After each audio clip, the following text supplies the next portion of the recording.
Hey guys, welcome back to the channel. If you're new here, welcome to my channel. Of course, my name is Nick, and here we do talk toys, pop culture, and general nerddom of all kinds. And sometimes, just sometimes, when there's other stuff to be gotten into, we do talk a little shit about other subjects. But today is not going to be one of those days. We are going to do another toy review for a Hasbro G.I. Joe Classified Series product.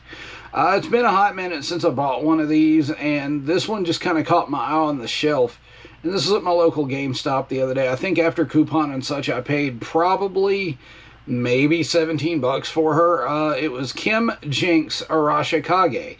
Now, this is a figure that appeared in, I think, 1986, 87 in the toy line and in the animated movie, such as it is. And, you know, she's basically a martial arts character. She's a ninja. She's an infiltration specialist, things like that. And the original figure, you know, used to wear a mask. You never did see her face in the beginning. And then finally they started making figures down the line with the mask removed. This one's no different. It does have a masked head for a more classic look, but the unmasked head is probably one of the best the Classified series has done. Give me just a second here. As you can see, this is a pretty fantastic figure. I don't know if you can see the head sculpt in there really well or not, but we'll get to that here in just a moment. This is actually a really awesome figure. Let me go ahead, punch in, and we'll review Jinx. Alright, so here we have the box for the G.I. Joe Classified Series. Kim Jinx Arashikage. Very, very cool. I like the new box treatment that the Classified Series has. As you can see, we are back to window packaging, and this is absolutely amazing. The head sculpt on this thing is phenomenal. The figure itself is wonderful, too. Down here, you have your Hasbro logo. Of course, you have your G.I. Joe Classified Series logo, that big old star. On top, she is number 124, another star.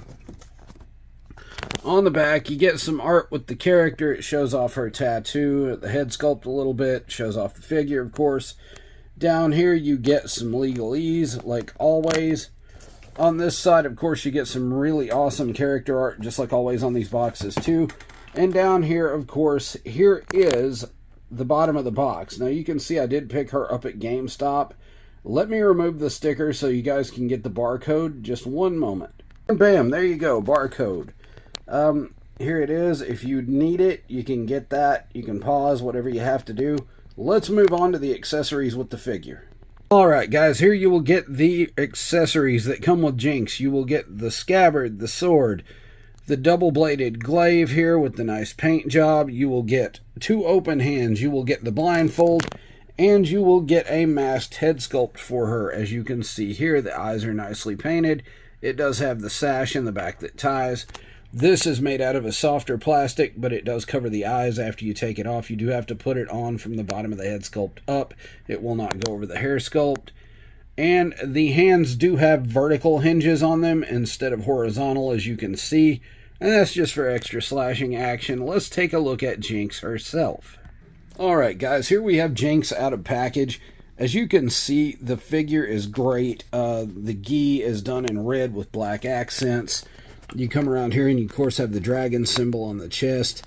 You look up here, and this is probably one of, if not the best head sculpt the Classified series has done in a while. You come over here, and the tattoo work is great with the lotus blossoms. And you look here, though, and there is a glaring issue at the elbow. They did not continue the tattoo onto the pin for whatever reason. That would have been nice because you wouldn't be able to see a gap there then. The bandages do have texture. And the belt, of course, does as well. Let's talk about the articulation. Her head does go all the way around side to side.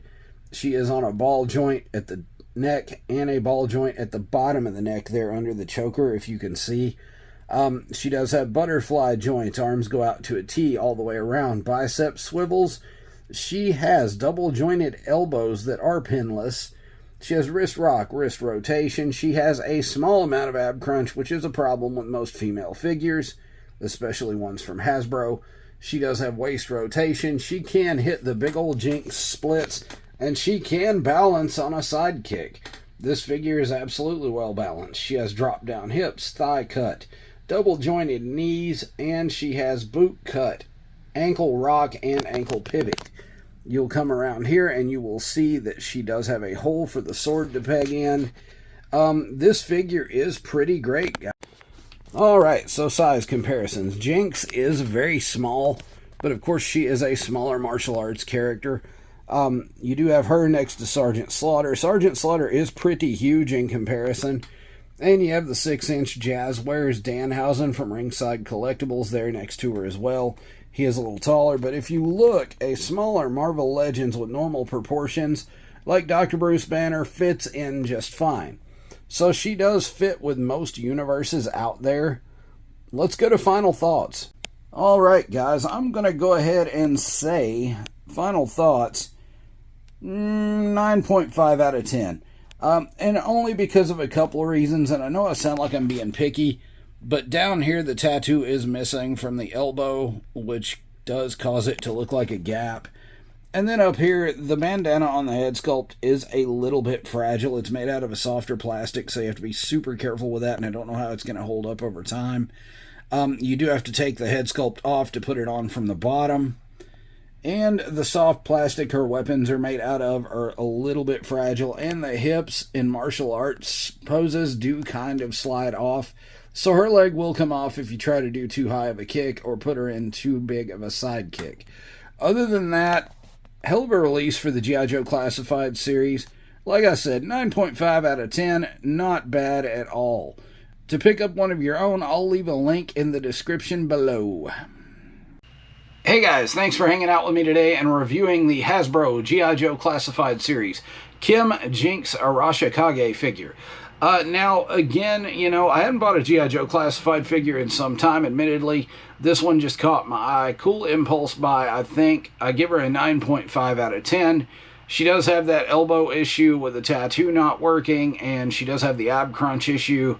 And some of the weapons are a little bit squishier than others plastic-wise. It's just Hasbro cheapening things, I guess, to save money. But it's good to see a Hasbro product in a window again. So, you know, that makes them hyper collectible in my book, and I'm glad Hasbro went back to window packaging, because I'm sure we all are in the collector universe. That said, guys, 5,000 subscriber giveaway is inching closer, so if you haven't, I would go ahead and take that time to hit that like button, the subscribe button, and that notification bell. Costs you nothing, means the world to me, and you guys are absolutely legendary for doing so. You have proved that so far. We are sitting at 4,125 right now, and we are inching closer to 5,000. So that giveaway is coming, and the closer we get, the more prizes will be revealed, and the more I will tell you about the rules. But, you know, that aside, I want to thank every single one of you guys that watches. Do good, be good, stay legendary, and I will catch you later.